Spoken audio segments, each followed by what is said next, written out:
I should be considering. Good evening and welcome to KZGN Television's second in a series of 3 public forums for the local races for the general election to be held November 4th. Tonight we have 3 of the 5 candidates are participating, and we'll introduce them for you in just a second. My name is Scott Lehey. I'm the founder of the Indian Wells Valley Discussion Forum on Facebook, and formerly had a website in town for discussions. In any case, the broadcast has 3 different parts. We're going to start out with an opening statement from all the candidates, from our 3 candidates whom I'll introduce in a moment.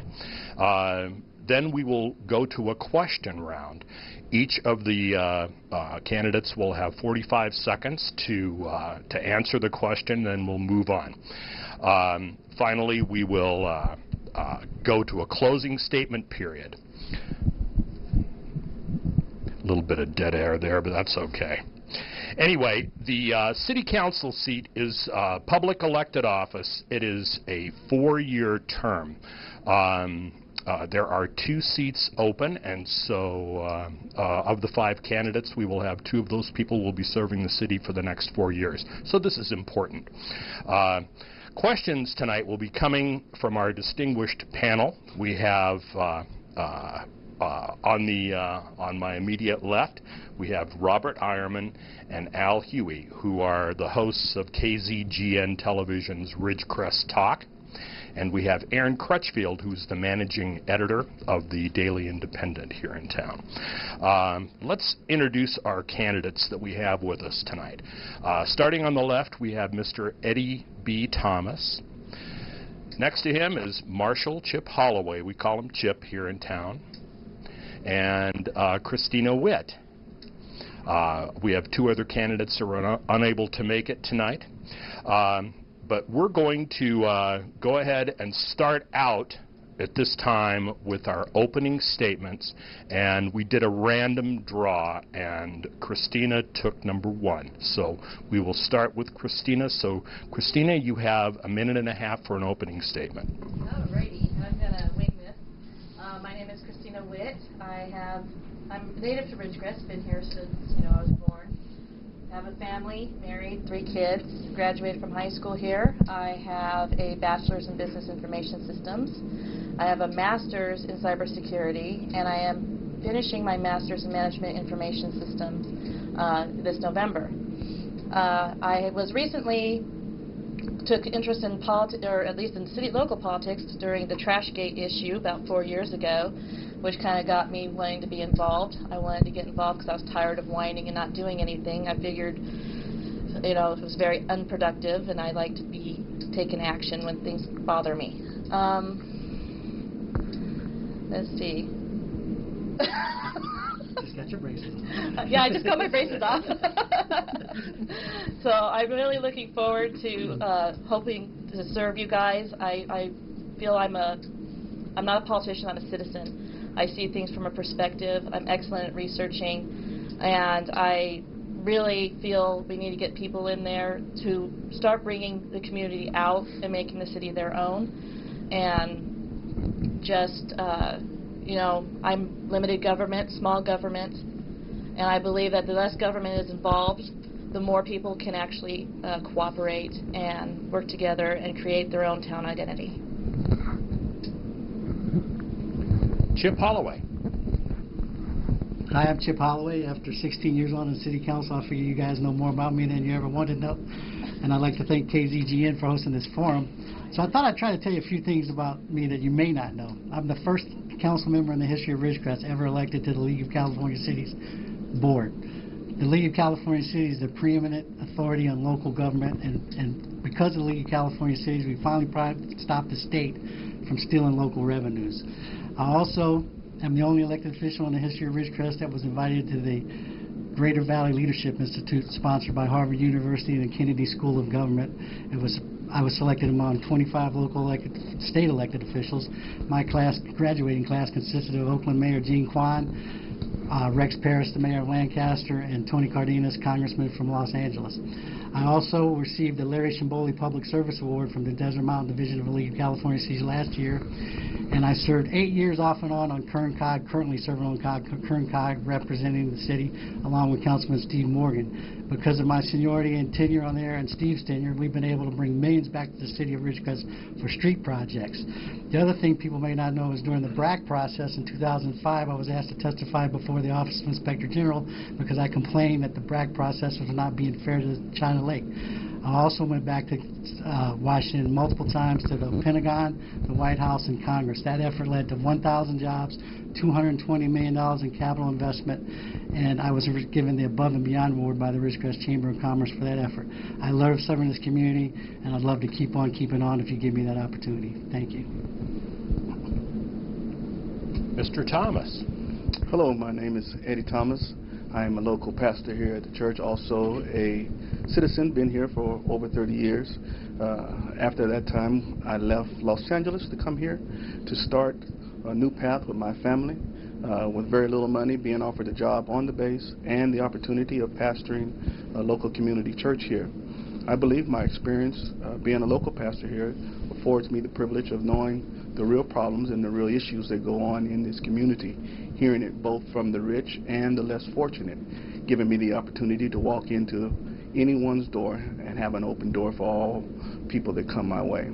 I believe that there are people that feel that they don't know how I can do both things, pastor the church, work on the base, and work in this community. But I've made a solemn promise that I will do all I can to help this city. Therefore, I'm running on the promises that I will be the voice of this community. The last thing that I want to make mention of is that I want people to understand that I do not want to be a politician that just comes across the aisle making vain promises as to what I can and will do for them. Because when it's all over and said and everything is talliated, the people go back to the same problems. So I come to be a voice to this community and to speak loud and to hear the voice of this community. Thank you.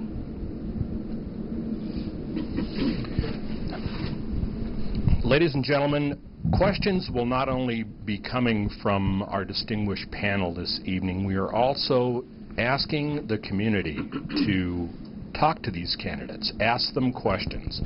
We have a telephone line open right now, and we want to take your call and give these candidates a chance to address your issues. So the telephone number that you will call is 760-463-1272. I'm going to repeat that, 760-463-1272. And if I said that wrong the first time, I'll say it one more time because I'm so used to giving my cell phone number. 760-463-1272. That's the number you call. Your questions will be played over the air, and we'll give our candidates a chance to answer them. You may also email questions. We have a computer right here, and we're watching the inbox constantly as this is going on. The email address that you will use is forums@kzgn.net. That's forums@kzgn.net. So we're going to begin our questions. Here with a 45-second time period, which I'm resetting right now as we speak. So if somebody has some good music to play, please go right ahead. Anyway, that'll happen a couple of times. But we're going to start the round of questioning off this evening with Aaron Crutchfield from the Daily Independent. So Aaron, take it away, and what we'll do is we'll just go right down the line and we'll just index it as we go. So we'll start with Eddie Thomas, please, if we could. Okay, is your timer all ready? My timer is all set. I managed to talk and fiddle at the same time. Multitasking guy. Not really. Okay. Single task man. All right, and so the first question we have tonight, it actually comes in via email from Robert Hill, and the question is, what specific experience do you have that makes you the best candidate for City Council? To me, Yes, it starts with you. if you allow me, I'll address it in reference to my experience with the community, my involvement with volunteer work with the police department, also with youth department stuff, also being a voice and hearing the hurts and the concerns of this community. As a pastor, we look for the opportunity of hearing how people really feel, and when we have that opportunity, it allows us to move into an area where we can really deal with the needs of the people. My position comes from experience, hearing people, being willing to hear people, and responding to the people's needs. So therefore, I feel that I am extremely qualified to run this city. Thank you. Mr. Holloway. I think after 16 years, that's pretty obvious that experience is not an issue as far as I'm concerned. I also think that my business background, 25 years being self-employed, brings a unique perspective to the council. Is one of the main reasons I ran in the first place. One of the biggest advantages I have is the learning curve when you become a council member or a mayor or anything is tremendous. Nobody expects it. Nobody believes it till they end there. And one of the biggest assets you learn from that learning curve is where not to waste your time, where you can be effective, who can be most helpful, what issues are the most pressing, what you truly can accomplish, and what's a waste of time. And I think that's where my experience will expedite the process. Everybody can learn it, but there's no experience like experience, and I have a ton of that. Mrs. Witt. My turn. For a while I was a stay-at-home mom, and if there's anyone who's good at organizing, thinking on your feet, and being 5 places at once, it's a mom. So, let me tell you, when you have 3 kids fighting over one thing, you learn to get real diplomatic real quick. I volunteered in this town for many years, from Kiwanis to I was a scholarship officer up for Phi Beta Kappa College. So I've done scholarship seminars, and I've been real active in the community. I have been told I'm pretty intelligent, so the learning curve is there, but in my position is a vertical learning curve, so I don't think I'd have a problem at all compensating for the things I don't know. Next question. Mr. Eierman? Yes. Do you agree with what I'll term the speak now policy, where if a council member has something to say about a comment from the public, that comment must be made at the time? The one caveat to this is that if the council member wants to make a comment later, the member of the public is automatically invited back to the podium. So the question is, do you agree or disagree, and why?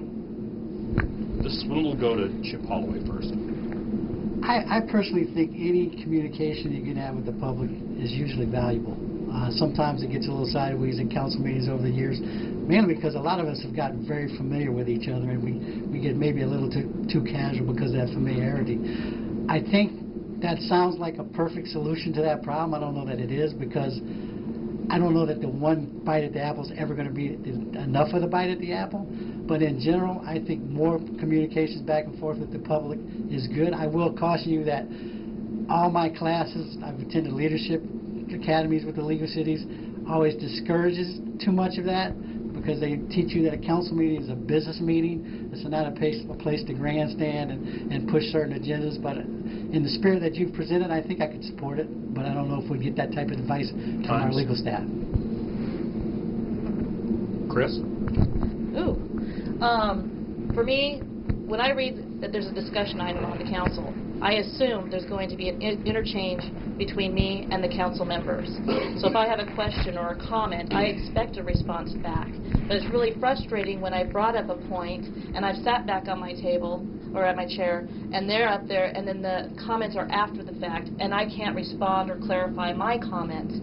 I think that when you say you have a discussion and it's on the table, then it needs to be discussed until both parties are satisfied. Everybody's been heard, the point's been made, and then anything that the council has concerning that citizen is addressed at the time that we're openly discussing this. So, I'm done. Make it stop, trust me. I believe this. I believe that we need to reclaim the citizenship of Ridgecrest. And I believe that it's extremely important. As a pastor, you look for opportunities for people to engage in conversation with you, to share their hearts, to share their concerns. So as we would sit on the council, looking at past council meetings, looking at some of the posture of some of the people maybe they don't want to hear or don't want to accept it. But I think if you open a forum so that it is friendly and you're presenting the information to the people, they will have an opportunity to express their needs. And there can begin a real dialogue where we can begin to heal this community and bridge the gap between the relationship between City Council and the community that exists here in Ridgecrest. Want to remind the viewers at home, the telephone number is 760-463-1272 if you have a question for any of these candidates tonight. And by email, if you just want to type an email question, send your email questions to forums@kzgn.net. Now we're going to go to Al Huey for the next question, and this one will start off with Chris. Okay, this is a lengthy question, and one of you... And I'm going to have to remember it? No, it's lengthy, but it'll be easy to understand. And one of you attended a Constitution class I gave some years ago, and should get an A on this. So. That's not fair. In 1776, we declared our independence from England and fought a bloody and costly war to obtain it. Our founding fathers described exactly what the purpose of government would be for this new country. If elected, you will take an oath to uphold and defend our Constitution, both state and federal. My question, therefore, to you is, given our struggle and sacrifice of lives through the years to keep and defend this nation, what did the founders say the purpose of our government would be? Well, you start off with the right to life, liberty, and the pursuit of happiness. But our right is to own our property, pursue things, provided we do not violate the rights of another. That the people were the government, not the government ruling the people. And it was said that when you have people, when the government fears the people, you have freedom. And when people fear the government, you have tyranny. And that's where we're actually starting to head in a lot of aspects, and why we need to start withdrawing and allowing the people to take their place as, the people who are supposed to be the government by the people. The purpose of government is very limited, basic infrastructure, and just basically giving us the right and protecting us for the right to have our property. Ed Thomas. I believe that the government plays a very vital part. Just as Ms. Christina has made mention of the people and the government, the contrast that goes between the two, when you begin to put politics in it in reference to how we will govern and how we will allow our feelings and emotions to move on the hearts of people, it doesn't allow government nor the citizens to interact and to come together and accomplish the things that were set forth for our forefathers. Therefore, we must, as citizens, step in, do what we can do, and understand the real reason why it was established for government to run. But it must become the citizens' responsibility to understand that we have the voice and that we must speak loud with our voice. Mr. Holloway. I think both of these guys gave great answers, and I would just try to equate this to the city of Ridgecrest. I think the founding fathers wanted a bottom-up type of government. And at the local level, you would hope that we have the best opportunity for that. What hampers the city of Ridgecrest and many cities in California is we're what's called a general law city, which means we have to follow the government code of the state of California. Something that's been suggested and has been met with lukewarm support is the concept of a charter city. In my opinion, if it was vetted properly, a lot of the people that oppose the charter city but follow the Constitution would be more excited about the potential of getting closer to the Constitution with the concept of a charter city as opposed to following a general law city where we're bound by the laws and the rulings where the Constitution was affected prior in the state of California, and it affects the way we have to govern at the local level. And that generates much of the frustration in this community by those of us who believe in the Constitution. Sorry. They gave me a large bell the last time. I refuse to use it. I'm not happy unless you cut me off. The next question will come from Aaron Crutchfield, and it'll go to Eddie Thomas. Okay. So the Ridgecrest City Council recently funded some private companies using tax allocation bond money, including Protexa, Cal UAS, and WIDA. Was this the proper use of taxpayer dollars, and why do you believe yes or no? I don't think I really believe that it was the best position that we could have taken as a city and city council. I think there are things that we must begin to balance that would help us as a city in reference to taxes, because we know there are certain things in reference to Ridgecrest that we're only about $13 million that we are able to generate here, versus someone of this same city capacity has a budget of maybe $20 to $40 million.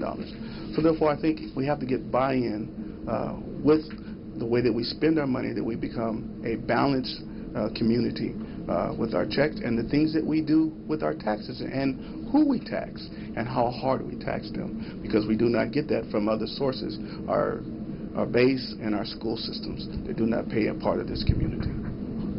Thank you. Chip. In a perfect world, the private sector would flourish and government would get out of the way and just massage that process. In this particular case, not only was it proper, it was required by law, because those were tax increment financing bonds, and a certain portion of that money had to go to economic development. Hence, the IRS tax status was preserved for the people that purchased those bonds. Like Eddie said, we are about 25 to 40% underfunded for a city typically of our size, and that's because our largest employer, which we appreciate a great deal, and people on the base get defensive when we say that, pays no taxes. And in a typical economy, in a typical size city, we have a diverse economic base, and we wouldn't be struggling. But this city has always struggled since 1963 because of that. Hold up just a second. Don't even try to answer that until I did not. I've been watching the arrow go back and forth. Is it squirrel? Yeah. Okay, go ahead, Chris. Actually, I'm one that believes that if you believe you have a viable business, that's when you start pursuing, private investors. Not only TAB funds were used, but also contingency funds, emergency funds. And if you have to dip into an emergency fund to fund something that may or may not flourish and succeed, it's irresponsible. It's irresponsible fiscally. I think that if they really felt they had, a good thing, they would have a good solid business plan they could present to an investor. But I don't think tax dollars should be used on a crapshoot. They could fail, they could succeed, but either way, it's not government's place. Thank you. Next question is Robert, and it'll go to Chip Holloway. Appropriate. If you are elected, or in your case, re-elected, will you think it is your job to be completely and totally familiar with the Brown Act, or is that the job of the city attorney? Please explain your answer.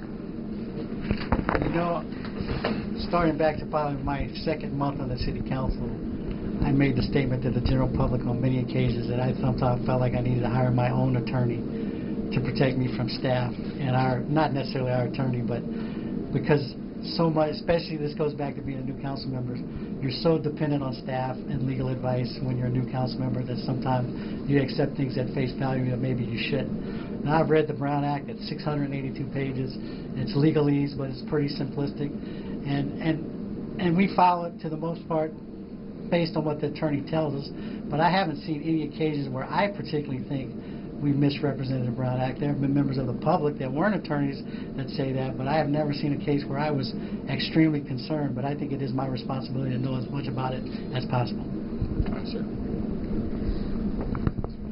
Chris. So the Brown Act was put in place for a reason, so that people could always know what the city's presenting. There's nothing going behind closed doors. Everything's open and transparent. But there have been times where I sat there and I went to the council meeting, and one example was with your thingy's not counting down. So They talked in my ear. They talked in my ear, and I couldn't do two things at once. So one of the things that the mayor said, he wanted to talk about how much it would cost to run for city council and stuff like that. And the next thing you know, he was talking about how we needed to revisit electing a mayor. And I'm like, well, this isn't on the agenda. Well, no, we're going to discuss this. No, what's on the agenda is you lecturing us as a candidate about what we'd have to sacrifice. This is to keep things online, to keep things on board, so things aren't being discussed, that people are going, wait a second, we're not prepared for this. And they can have honest input. They can see what the government's really doing. And, yeah, I think it's imperative you know it. Otherwise, you're not going to be accountable or transparent. Eddie? I think both of them gave an outstanding answer. My experience when I served as the chairperson of the Measure L Committee, firstly coming into politics, there was so much about the Brown Act I did not know, but once I began to read it and consult with people, I understood the importance of it, that it helps keep not only myself, but it helps keep government focused in the right direction. So I would support that we fully understand what is in the Brown Act so that we do not violate anyone's rights from a city council standpoint nor from a citizen standpoint, so that everybody is constantly heard and reminded of what the law governs this community. Thank you. Can I correct one quick thing? I think I said the Brown Act was 684 pages. I was going to say It's that. about 684 words. Okay. So anybody can read it. It's not like some of the laws that we have to deal with. I should make you live with that statement, but I'm not going to do that. Okay, folks, what we're going to do here now is we're going to take a short break, and then we'll start our next round of questions. This will come from Al Huey or from you at home. Call 760-463-1272 with your questions or email forums@kzgn.net. We'll be right back.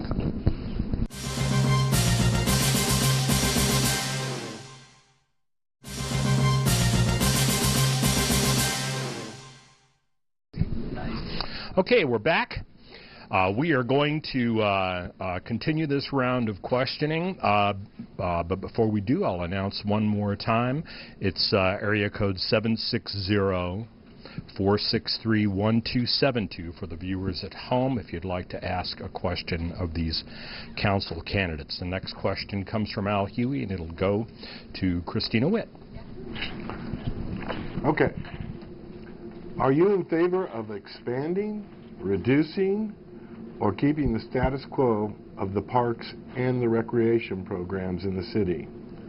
Do you believe, the follow-up, all citizens should pay for those who use our parks and recreation programs, or do you believe the users of these services should pay?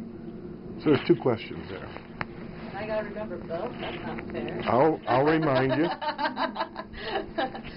In all honesty, I think this is one of those things that brings people together. The parks need to be a community thing.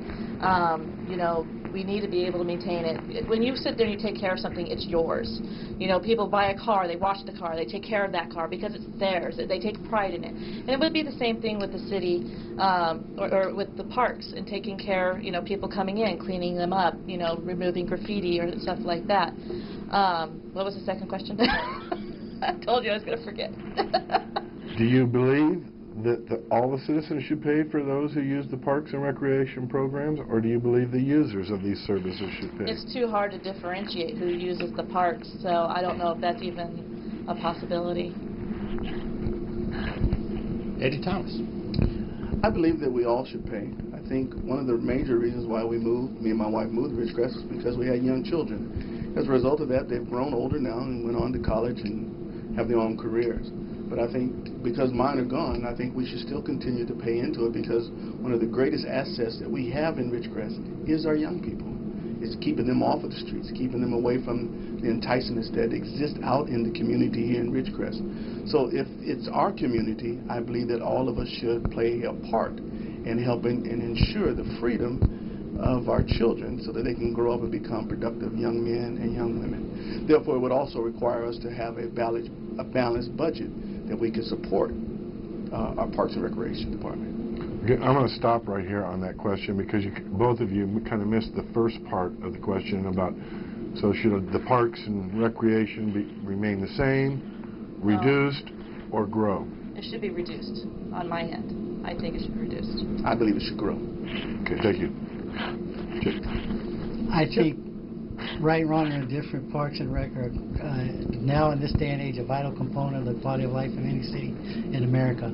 Having said that, I think in the current state we need to maintain the parks that we have. The problem, there's a distinction between the cost of parks and the cost of recreation. Everybody does pay for parks and recreation because the three components of the city general fund are property tax, sales tax, and TOT, and everybody pays a portion of that.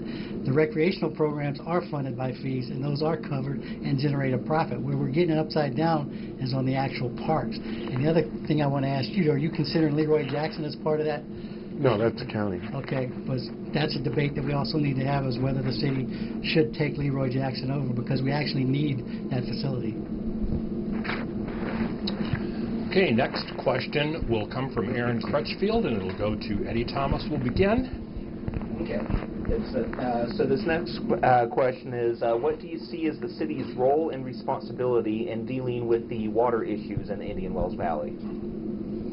I believe that there's a couple things that make our city not growth, and one of those things is the water that exists here, or the ability to have water here. According to our numbers I've researched, it was told to me that we can only grow to about 40,000 people based upon our water reserves that we have here.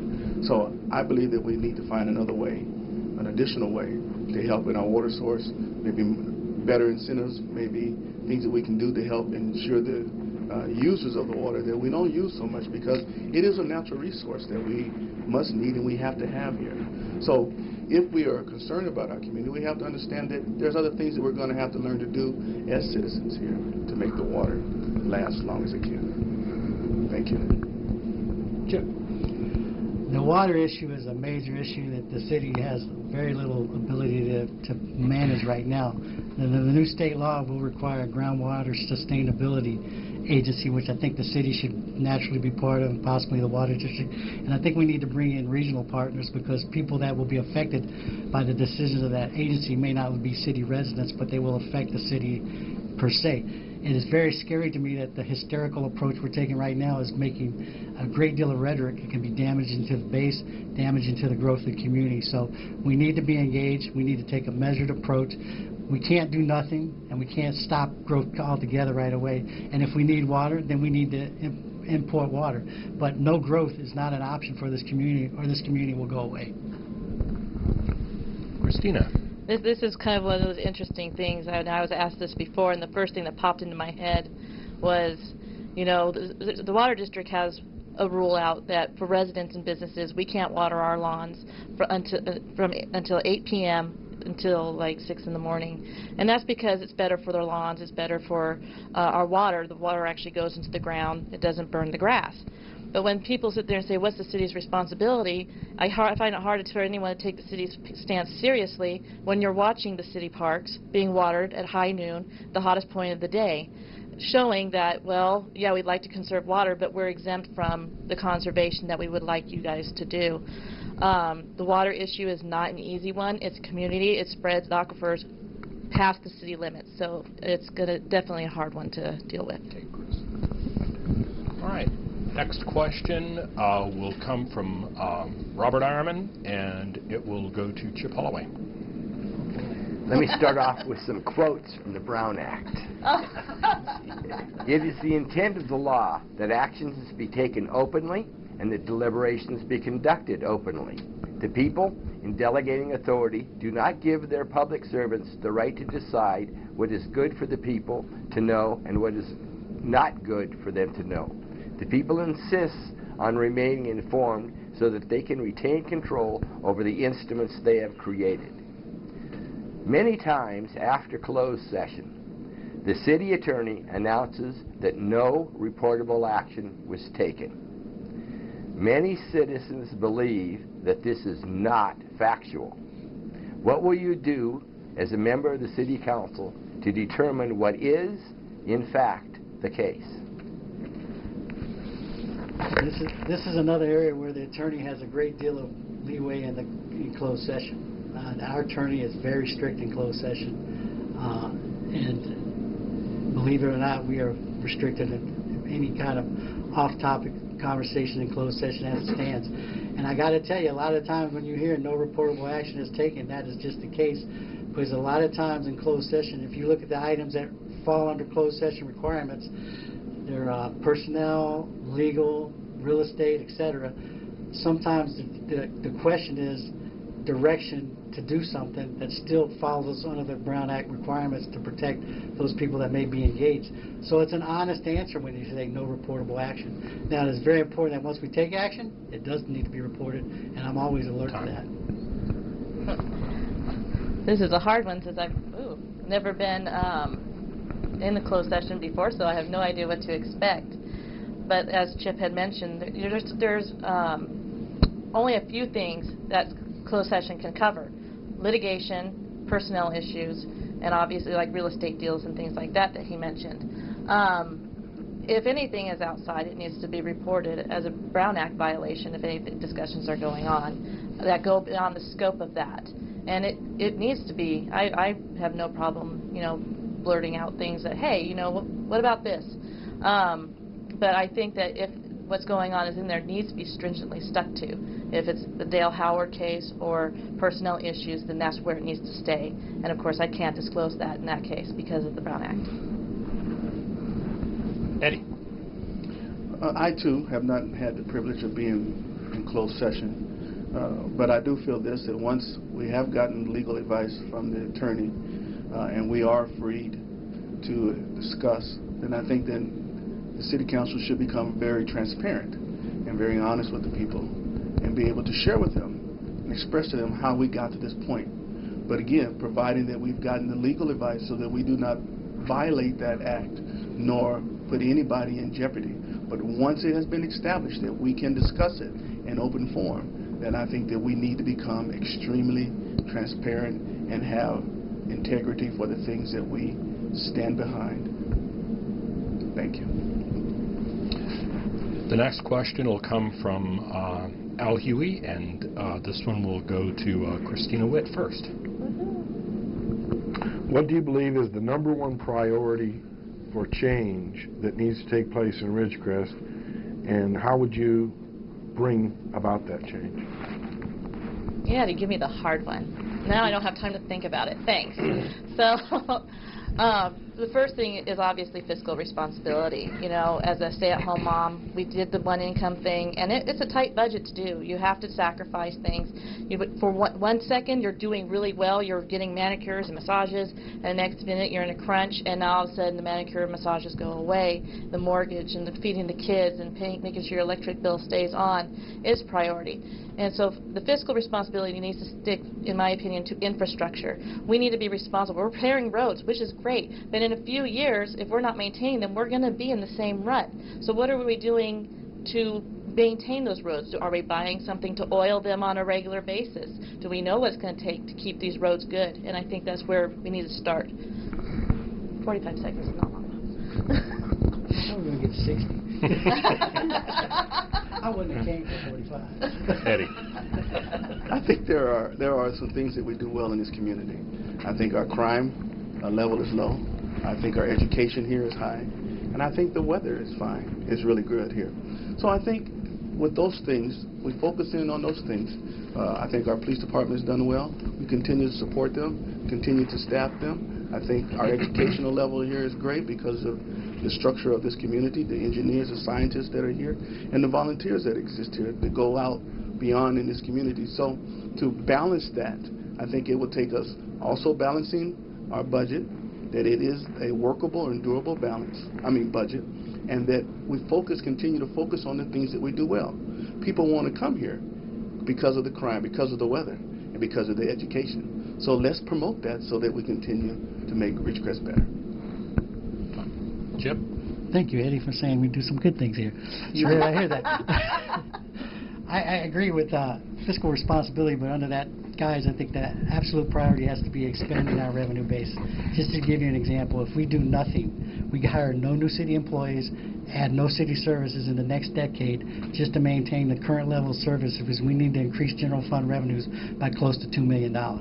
We have three sources of main three sources of revenue: property tax, TOT, and sales tax. The average citizen in Ridgecrest, the average citizen in Kern County spends $9,800 per capita on sales, on purchases. In Ridgecrest, the average citizen spends $8,400. That means the average citizen of Ridgecrest is paying $63 a year in sales tax to the city of Ridgecrest, and think of the level of services that requires. Okay, next question comes from Aaron Crutchfield, and this one will go to Eddie Thomas first. Okay. What would you like to see the city do to address blight in this community? To address blight. Yes.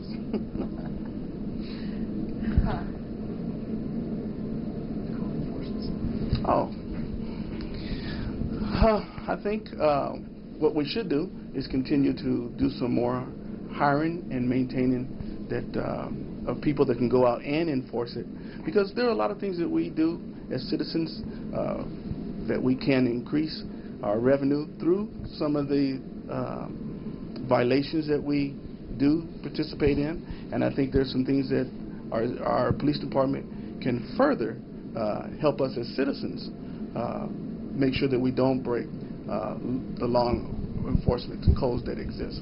So I think it's important that we understand that there are people that are in place that would help us, and then we can help our police department as well. Chip. That's a tough issue, because I think the best thing we do is hire Tom Wicknick to go back to code enforcement. I thought he did a great job as a volunteer. A lot of people in this community are in this community because they don't want regulations. They want to live the way they want to live without any interference from government, period. And in some cases you have the right to have a dirty yard, a dirty house, whatever you want. In other cases, because of zoning, you don't. So I think it requires education, community pride, organizations like the Ridge Project. When you have a bunch of volunteers who go out and pick up the trash on a constant basis, which I have, then you start supporting things like code enforcement, because you get tired of cleaning up other people's messes. But I think what that does, that instills a sense of pride in the community and ownership, and people start noticing things, and other people are guilted into doing the right thing. But I like the incentive approach as opposed to the hammer approach. Chris. Well, I know Larry Lewis is probably going to slap me with a trout on this one. I guess it depends on your definition of blight. You know, right now we have the Dale Howard issue. He's been found not guilty, and yet his property is in threat of receivership. But you talk to his neighbors, and it's like his house is awful. And, you know, but apparently in a court of law, it wasn't. It wasn't that bad. So it begins to, well, where do you start encroaching on that? I have a car. So the ordinance actually says if my car has not moved in 3 days, that's blight. And then you have the buildings that remain vacant because they're usually out of town. So what do you do about those when the kids, you know, do the graffiti or break out the windows? The private property is your property to do with, but you can't force people to do something they don't want. Next question from Aaron. Aaron, and this will go to Chip. Okay, I just asked, but I'll ask again. Okay. Make sure we got them all in. Okay. Email. Yes. So, what are your thoughts on keeping a public swimming facility open in the city, whether it's penny pool or a potential replacement for it? I need about 10 minutes for this question, but I'm excited about the potential. I actually was the one that got the USA Swimming Workshop brought to the city of Ridgecrest, and I spent 2 days myself in that workshop with about 5 other citizens, and that's all that attended. And they are committed to coming back to Ridgecrest to do a follow-up workshop. We've already paid for it. We have a 5-year plan for that pool, that we can redo that pool with the existing facility. We don't need a new pool. And the biggest thing that's different about the USA Swimming Plan, which is a component of the problem with parks, we need more programs to generate the revenue to pay for the cost of the facility. And we have a plan. We have it in place. We just need to implement it. We've run into a problem right now, right off the get-go. The Americans with Disability Act has said that anything we do with that pool requires us to do everything to that pool. So we're trying to work through that, but I think we can do something with that existing facility. Chris. I love that pool. My kids grew up in that pool. They learned how to swim in that pool, and I'm glad it's still open every year. When I hear it might be closing, I kind of freak out. It's perfect. I buy the season pass. My kids go there and swim every day. It's awesome. I think what we needed to consider was an indoor pool, because it brings in revenue year-round. It's not seasonal. In this case, it is seasonal, and that's why revenue is so short. If you had it year-round, InShape has an indoor pool right now, and it's always, people are always in it. And I feel that that's something we probably should have investigated to keep the revenue going all the time. Otherwise, we're going to have this, well, how are we going to keep it open? We're not making enough revenue because it's so seasonal. So I like the pool, and I think actually we should go indoors. Eddie. I, as a young man, almost drowned in penny pools. So, despite that history, I love penny pools. Understanding that both Christina and Chip are very right in revenue, but there's a real problem that exists, and that is bringing that pool up to ADA compliance, which is going to be extremely costly. And there are things that we can do as a community to help build that pool back up to where it is functional and it complies with all of the rules and regulations. Understanding that our local high school uses that pool tremendously in their swimming meets and practice and all those things. So I think if we're into our community, then we buy in and we help out, restore that community, be in the pool, so that we can continue to use it. Next question is from Robert, and it'll go to Christina Witt. If the renewal of Measure L was on the ballot this November, would you vote to approve it or not, and why? I voted no for it for the first time, mainly because, in all honesty, I do not, for one, I don't believe that taking more revenue is going to help our situation. You know, the more you raise taxes, the less spending power you have. Then you can't spend that money anymore, and because it's more of it's being taken away. But you know, we've had a couple of pretty controversial issues. The revisioning of Measure L. The minute the ink wasn't even wet, and they said, "Oh, let's put it in Parks and Recs." Right now, there's a distrust in the council, and if you don't rebuild that trust, saying we're going to be responsible with the money, really, if the people don't believe it, it's not going to pass. And I think that we need to rebuild that trust between the citizens and the council, the relationship. Eddie. I would vote for it again, and I think it's something that we need. Looking at the committee that was formed for that, it was excuse me, more diverse than anything I've ever seen. Engineers, scientists, retired Navy, pastor, lawyer. We brought all those people together, took the challenges that existed in Measure L, and I served on that as the president for a year, knowing how difficult that was and seeing the hurts and hearing the concerns of the people. We're able to turn it around, and then we are also causing a bridge to be gapped between us and City Council. We're presenting them the information that we found through our budget. So I think if we continue to hold on, we will see that Measure L can be sold for Measure N, O, P, Q, R, S if we continue to be transparent with the people. Chip. I think absolutely we have to renew Measure L. The thing that I think we need to start focusing on more about Measure L is the average citizen in this community, based on those numbers I gave you earlier, pays $5.25 a month for Measure L. And after all the controversy with the committee and the friction between the mayor and the committee, which I absolutely think we got off on the wrong foot, at the end of the day, the committee said we spent the money the way we said we would spend the money. Now the contention in the community is with people that think more money should have went to streets. And that is an absolute goal of the council. I think the expectation level in the community is wrong, though, when you realize you're paying $5.25 a month for the entire tax, and you know someone has to go to police, and you have a $110 million street problem. Measure L alone was never going to solve that problem. It was just going to start to take the glide slope and turn it in a different direction. But absolutely, we have to renew it. Al Huey, this question will go to Eddie Thomas. Do we have enough time before break? I'm not getting the break Okay. thing. Are we going to take a break? There's time Right. for one more, so Right. we're going to go, Al. And Real quick, do you believe the people of Ridgecrest have the right to travel freely without being stopped and asked to provide a driver's license, vehicle registration, and proof of insurance without probable cause of having committed a crime? Eddie. Oh, okay. I think that there are people that are moving into our community, and I think that we should have the opportunity to ask those questions. Any paying citizen should have, if they're driving, they should have a driver's license. They should be able to produce insurance.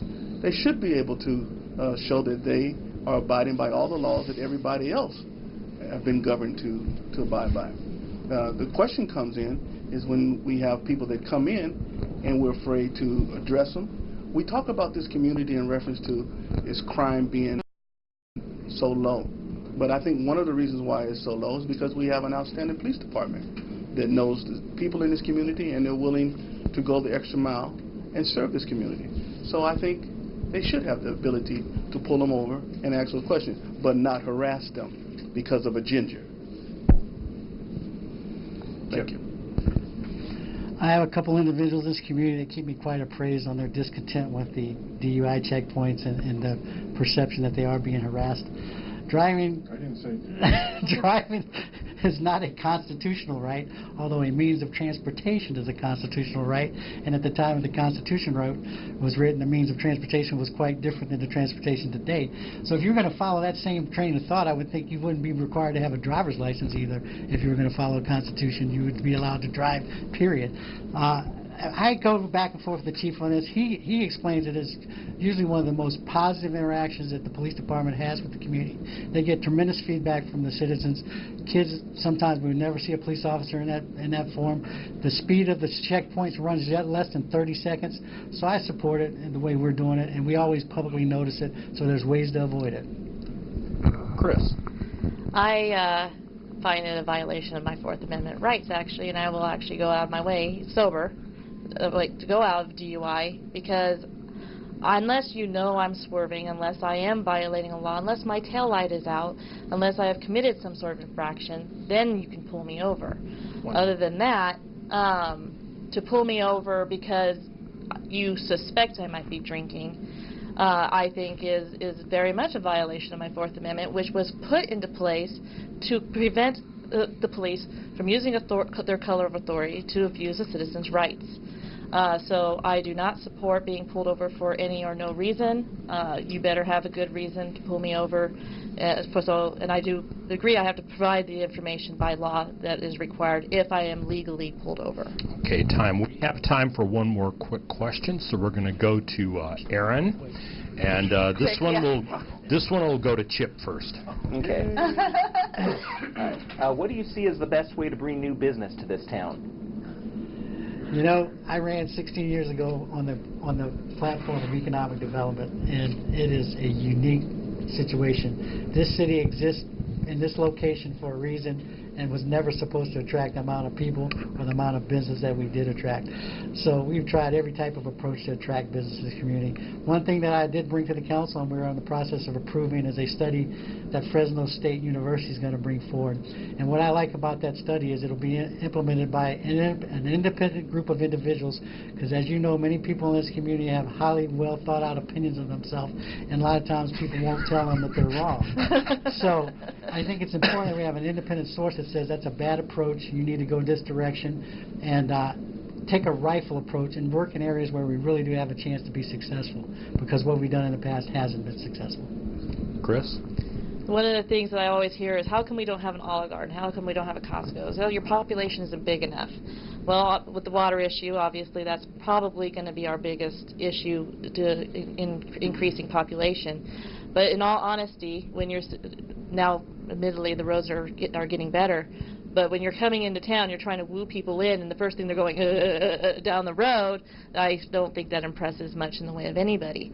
So strengthening up infrastructure, we obviously have a good, we have a low crime rate, and that stuff needs to be promoted. We need to promote what we have. We have a good college that's producing engineers. We have a place for those engineers to go. We have a wide area of activities. We need to promote those things to say, hey, we are worthwhile. Come establish your business here. We'll treat you good. Eddie. I think there, as Christina and Chip are making mention of, there are great things that we do here, and I think if we begin to focus on those things, entice other people to come here, give them a real opportunity to see Ridgecrest, to sell Ridgecrest in all of its positive aspects, I believe that we can begin to attract not only business, but people. Once people come, houses are sold, more taxes will be able to be taxed, which will cause our revenue to go up. So we have to begin to open up our doors to diversity in people, diversity in business, and welcome them, and do something to help them succeed in becoming a successful business.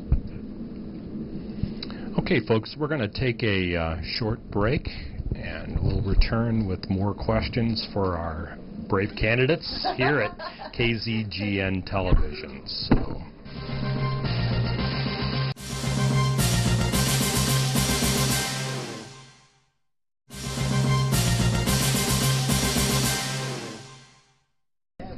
Okay, folks, we're back.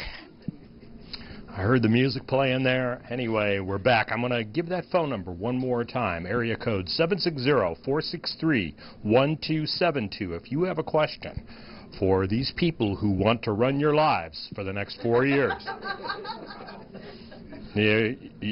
now's your chance. See how they're going to do it. Go ahead and put them on the hot seat like we are. The next question will come from Robert Eierman, and this is going to go to Christina Witt. Some people believe that it would be a good idea if all votes by the council on discussion and action items, this would not apply to consent items, should be done by a concealed ballot, like is done at most county, state, and federal levels. Each member's vote is always revealed, but only after every member has voted. This would clearly prevent one or more members' votes from influencing another member's vote. Do you agree or disagree, and why? Actually, I kind of like that idea. That's actually a pretty good one. The idea of, there's been several issues that have come up, from Jason Patton to Justin O'Neill, to some of the other controversial issues, even Steve Morgan, where, you know, I participated on Scott Lehey's website on the IWV forum discussion, where we can predict how the votes are going to go, and usually we're right, and it's pretty scary. So it gives that feeling that there's something not right going on. I think the idea of writing the votes down so that it doesn't seem to be influencing anyone, and then reading the votes at the end, is a great idea. There's more openness, more accountability, and less likely that the vote's been rigged. The perception is more clear. I support that idea from this standpoint. The people are the one that puts us in office, and there should come a level of integrity and honesty. And if I have nothing to hide, then I'm not able to, not allow people to influence me in my vote, then I shouldn't have a problem with agreeing to that, to allowing who I am and what I stand for to be made public, so people can see what kind of person they put into office and the very things that I stand for, that I am not easily influenced by those that try to either intimidate or try to monopolize a mic or feel that they have greater insight, because my vote and my decisions should represent what the community needs. Chip. I love that idea, because I can't prove it, but just a gut feeling. There's been votes, not much in the last couple years, but I know years past, there's been a couple votes where I thought council members were able to escape because the issue was decided, and they were able to take a position I clearly knew they didn't agree with in all our prior discussions. But having said that, I don't necessarily like the secret ballot, because I think that would delay the meeting too much. But there, most the county supervisors, some of the bigger cities, they have a light system. You push the button, the light goes on. If we could do it quickly, I absolutely love it. I think it forces you to make the decision that's in your heart and not count votes as it goes out the line, and I would absolutely support it. Okay, the next. I had extra time. I'll take it. You don't have to take all 45 seconds, but I'm honestly amazed, Chip. That was awesome. He owed you. The next question, I'll give the phone number one more time, 760-463-1272. Next question comes from Al Huey, and this one will go to Eddie Thomas. Do you believe business taxes are too high for our community? And do you believe a reduction in the startup costs for a business in this community could promote more business? I'll answer yes to the second one. They would promote it because most businesses that are starting off, they need help, they need assistance, they need the opportunity to be able to stand on their own. So, and then I think there are businesses that have been here for a while that I don't think we pay enough taxes. If we are concerned about this community, and Chip has already made allude to it as far as what we pay here versus other communities, I think we can continue to do what we need to do to help this community to grow. So I think it's important that we give a newborn community an opportunity, a chance to start, which would also promote other people, other businesses that want to start something instead of sit back and complain about other businesses. To me? First of all, there are no business taxes in anywhere. Any tax that's passed on a business becomes a tax on you, because businesses have the ability to pass on that tax. The other thing is there is no business tax in the city of Ridgecrest per se other than a business license. There are development impact fees, which you may be referring to, which affects starting a business and the likes. There have been cases where we have waived those development impact fees. One time when I remember we got the most growth was when we did the school. The Sierra Sands School District waived their fee because it was higher, but that was before we had development impact fees. It did stimulate some growth. Then Sierra Sands got penalized because they did that. The state took away the money because they said, well, you obviously don't need that money because you were able to waive it. So we got to be careful with things like that. But even if we finance the fees in some cases would be helpful. But anything to spur and prime the pump, I would support. Chris. Well, Chip stole my thunder on the pass-through fee, or the pass-through cost, going from business to customer, because usually when taxes go up, it doesn't affect the business per se. It just raises the cost of our goods and services. In regards to, I know startup costs, I tried actually to start a little business a long time ago, and the things I had to buy in materials, the things that I had to get just to get things going, the advertising, you take a huge hit, and yeah, I think by waiving some of the fees and some of the things would definitely help, you know, especially the small mom and pop stores. But as Chip said, you have to take some things into consideration that sometimes, you know, the state says, hey, you didn't need the money. You got to, you know, avoid that. Next question is Aaron, and it will go to Chip first on this one. All right, this one comes in via email from Mike Neal, and the question is, what is your opinion of the Ridgecrest Police Department acquiring and using military vehicles, such as the armored personnel carrier they currently own, and military-type equipment? You know, the use of the military-type vehicles has become very controversial in the community with Ferguson. And a little bit prior to that, the city of Davis had an MRAP vehicle, which is much more heavy-duty than the vehicle we have. I've had long discussions with Jim Rachels, who is a friend of mine and sometimes an adversarial, but I respect his opinion. And I've been made very aware of that issue. My opinion personally, even if I wasn't a council member right now, we are a very isolated community. That's a tremendous tool that our police department can use. The one reason I think we need it is because when it does flood here, it floods. And that thing has enough of a height that it would be helpful. If the tool gets out of hand, we should absolutely take the tool away from the police department. But used properly with the proper training, right now I have a hard time being against it. Christina. I have a hard time justifying it, being that we do have a low crime rate.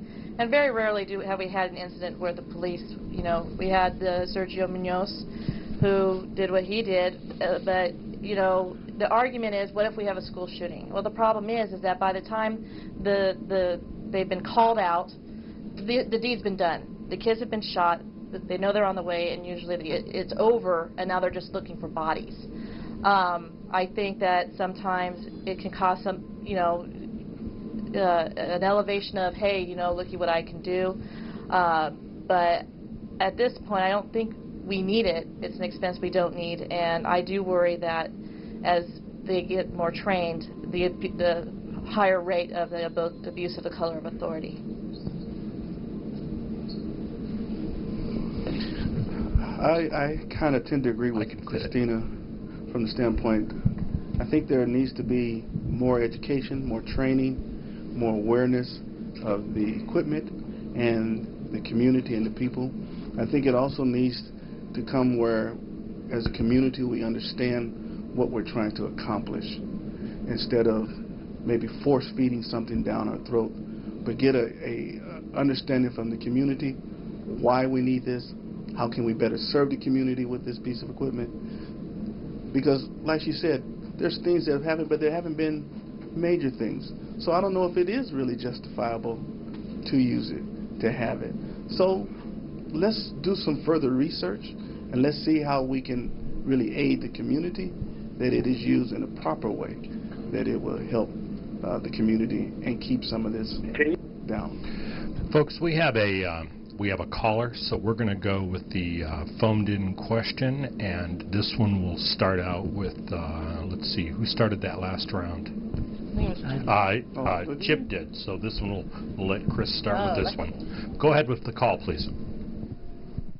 Can you ask the candidates, what do they feel that Ridgecrest has a substance abuse problem? Or if you do have a substance abuse problem, what steps can we take to solve the problem? I do know that with the latest the realignment, we have a low cost of living, and we have, because of the redevelopment agency, 20% had to go to low-income housing. So we definitely we could attract that kind of people who are just coming out of jail due to the realignment. Definitely, because it's cheap to live here. The low cost of living, it makes it cheap and easy to be here. I honestly am not aware of a lot of drug usage because my kids haven't come to me with an issue, but I think the police department have done an excellent job in keeping things at bay, and I think that right now we've done a pretty good job maintaining the police force so they can keep it down. Eddie Thomas. I think from my position and my experience in the field that as a pastor, that we have discovered that there is a large problem here with our youth involvement with drugs. I think by my talking with them, being in the community, I've seen and I've heard and I've been exposed to not only the kids but the parents not knowing what to do with the kids once they've been exposed to it. So I think there are programs outside of a motorcycle park or outside of a skate park that we need to begin to invest into the young people to get them away from those particular enhancements that keeps driving them to go after drugs, because they need more things to do. They need more involvement that would help keep them away from the substance or the lure of drugs that are out there. Chip. I absolutely do think we have a substance abuse problem in this community. I think the majority of our crime statistics are directly or indirectly related to the substance abuse problem. It's a devastating problem in this community. We used to think meth was the biggest problem. Now we're starting to see a lot of heroin, and then they're creating new type of games to play with prescription medication, where the kids are getting into the parents' medicine cabinets and the likes. Our churches, Eddie's part of it, and Eddie and I are both part of Teen Court, where we try to Say it again. Eddie and I are both part of Teen Court, where we try to catch the kids at an early age and get them turned in the right direction. But we have the least amount of time, meaning adults, with our children. And it revolves education. It requires the right values. It requires faith-based initiatives, which sometimes the state doesn't want to participate in. But we have a Not in Our Town program that the church has started with Supervisor Gleason. I support that, and anything we can do to educate and get our kids on the right path. Okay. Next question. Help me out. Who's got it? I think I do. Okay. Robert, this one will go to Eddie. All right. Which do you believe... We need to go quick on this one, by the way, too, folks. Which do you believe is more important? Getting the business of the city accomplished at a particular council meeting, or discussing matters with your constituents? And why do you make the choices you do? I think that it should be discussed because there's transparency from our community. I think it's also important to understand that, again, the people put us into place. So let's talk about it. Tell me your real concerns. Tell me the things that are going on. Tell me how it's affecting you, your household, your lifestyle, so that we can bring it as a city council to make this community better. I think it's important that we sit down across the table and understand each other. I don't know if we've been able to do that. I don't know if we've been successful at doing that, but we have to begin starting someplace at applying that principle of hearing what the people really want. I'm not sure I understand the premise of the question. Are you talking about a particular council meeting or outside of council meetings? At a council meeting, let's say that, are you going to follow the League of California Cities' belief that the city council meeting is a place to conduct business, or are you going to follow the belief that the city council meeting is an opportunity for you to interact with your constituents on a particular item which is on the agenda? Which is more important? If you had to sacrifice getting the business done or talking with your constituents and postponing the business to the next meeting? I think it's always proper to get as much information from your constituents as possible. I try to do most of that outside of council meetings. I seek out my critics more than my people that agree with me. I think you both are well aware of that. And I take my beating when I deserve it. And I get a great deal of input from it. I think you learn the most from those that disagree with you. I think sometimes we are taught at the council level to, expedite the meetings, and at a certain point where you're not going to change anybody's opinion. There needs to be a balance there. I think the decorum at council meetings sometimes has become very toxic, and I'm ashamed of that.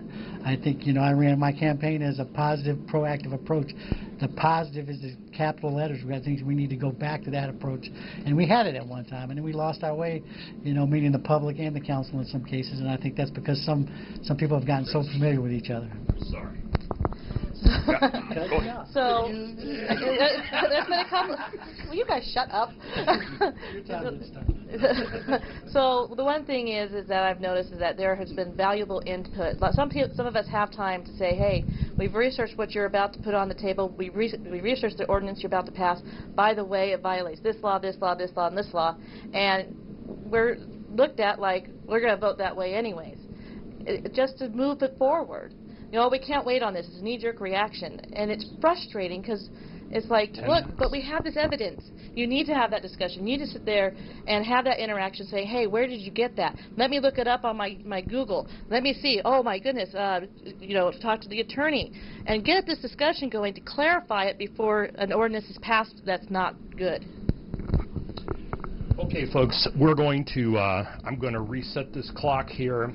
This will be our closing comments, and we will go in reverse order. So we'll have Eddie, Thomas, you will be going first, and then we'll go to Chip, and then we'll go to Christina to finish up. And I just have to get this clock reset to 1 minute and 30 seconds. And somebody whistle a tune while I do that. I can't whistle since my braces. All right. Okay, we're good. Eddie, you are up. I believe this. I believe that you should put me into office because I bring a field experience. I've come from the grassroots of Ridgecrest. I hear. I listen to the people. It's part of my profession. It's part of my calling, to be in tune, to listen to the people, and to be able to help the people. I think that I'm best qualified because I've come from this place. I hear what people are saying, and I'm concerned with them. And I want to represent Ridgecrest. I want to hear their voice. I want to see what they want, and I want to make sure that we give them the very things that they're asking for. I'm not one to be up here making a bunch of promises that I promise I would do this, promise I would give you that, because when it's all said and done, when all the tallies of the votes have been tallied up, we have a tendency to go back to politics. And I do not want to be a person that goes into politics. My reputation, my integrity stands alone, and I think that Ridgecrest needs a man like me in office. Thank you. 17 seconds. No, you cannot. Can I? I know. I will whistle, sing, tap dance, do anything. Go ahead, sir. This is my 5th campaign for the Ridgecrest City Council, and every campaign I have a theme. This year's theme is a proactive, positive approach. My first council term theme was to condemn opportunity without investigation as height of stupidity, and I think both of those themes could apply again today.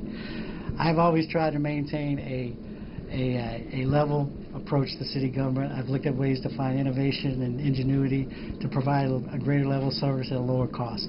I think I've proven I'd go anywhere, anytime, any place, any conference, any seminar, join any task force if I thought it would bring value to the city of Ridgecrest. In that effort, I was part of bringing the Ridgecrest Business Park. I brought the Ridgecrest Solar Project, which is saving us millions of dollars and will continue to do so. I brought USA Swimming to the city of Ridgecrest. I brought the Fresno State Economic Development Study. I was helpful in getting a $400,000 grant from the EPA to help with the wastewater plant. I discovered a company called BioFiltro, which is a new technology that we can use on our new wastewater plant that may save the community millions of dollars. I've said, you know, we've made great strides in this community under tough situations, and I'm very excited moving forward because finally I don't think the state of California can take anything away from us.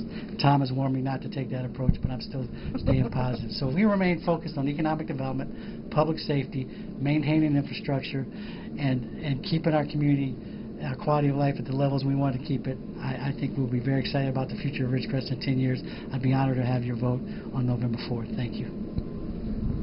Thank you. Chris. I guess what makes me a lot different from most of the other candidates is for the last... Yeah, that too. I'm prettier than you. Is the fact that I have been very open, and I'm online, and I'm more than happy to put my foot in my mouth if I say something stupid. I'm human, and I'm not infallible. I'm going to make my mistakes.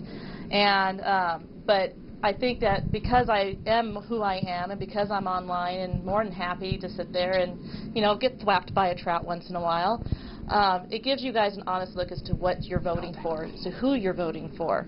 And now that I have a minute left, I actually am going to turn this plug into a couple of fundraisers. Ridgecrest Regional Hospital is doing a fun run. It includes motorcycles and cars for $20, and we're meeting at Joel's Off the Edge on Saturday at 9 a.m. and the Veteran Fun Run for November 1st for the VFW at $25 to come in. Cars are allowed as well as motorcycles. This is the kind of stuff that I like to participate in because I think this is what builds us back into our identity, into who we are. It gets us to interact with people. And you know, I've always been of the stance that the more government expands, the more we're allowed to withdraw.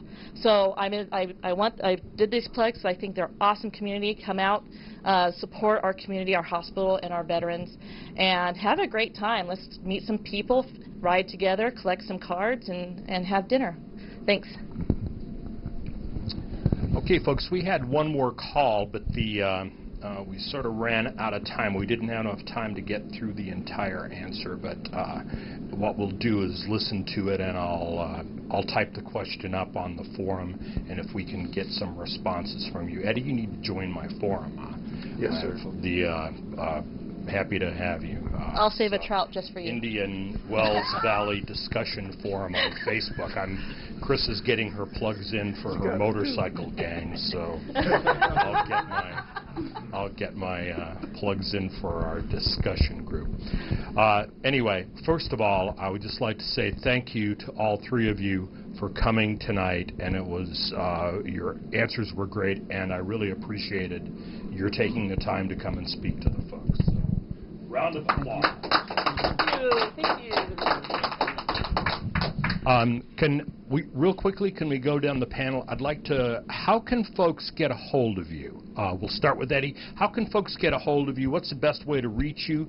If a voter has a question for you, how do they get a hold of you? An email address or a phone or anything like that? They can call me on my cell phone, area code 760-371-5099. They can come on any Wednesday, Thursday, Sunday, and see me as I am sharing my faith at 242 West Panamint. All right. You gave me a plug. Thank you. No sweat. We're full of plugs around here.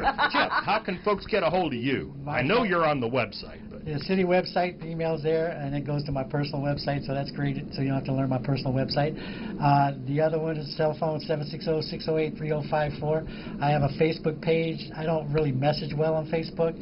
I have an election for city council Facebook page and a regular Facebook page, but I'm everywhere. All you guys know how to find me, and I love to hear from everybody. Chris. I am active on Scott's side at the Indian Wells Valley Discussion Forum on Facebook. I also have my own website, Christina Witt. You'll probably see some snarky, posts on there to identify me. And also I have an email address, christina.witt1@verizon.net. And you can call my cell phone, 760-382-4375, if it's during the day, during work hours. I may not be available as I work on base. But just leave a message. But leave a message. Okay. Anyway, so this concludes our second of 3 public forums. That means that there's one more. We'll be departing from the Thursday schedule next week because there's a conflict with a meeting. So what we're going to be doing is we're going to have our candidate forum for the Sierra Sands School District will be on Tuesday, October 14th at 6 o'clock. This time, this channel. So tune in if you would like to watch your candidates for the Sierra Sands School Board. If you'd like to listen to them get the grilling that these pros are giving them. If there's something we missed or you want to hear again, this program will re-air. There is no announced schedule at this time for when they will re-air, but they will be re-airing between now and the election. And we also have, once all of the forums are complete, KZGN-TV will post the forums, or post these televised forums to the YouTube channel. Now you can find KZGN on YouTube by just searching KZGN Ridgecrest and subscribe to the channel, and you'll be able to see. You can sort by date, and you can see all of the videos that they put up. You can also catch last night's news if you're interested.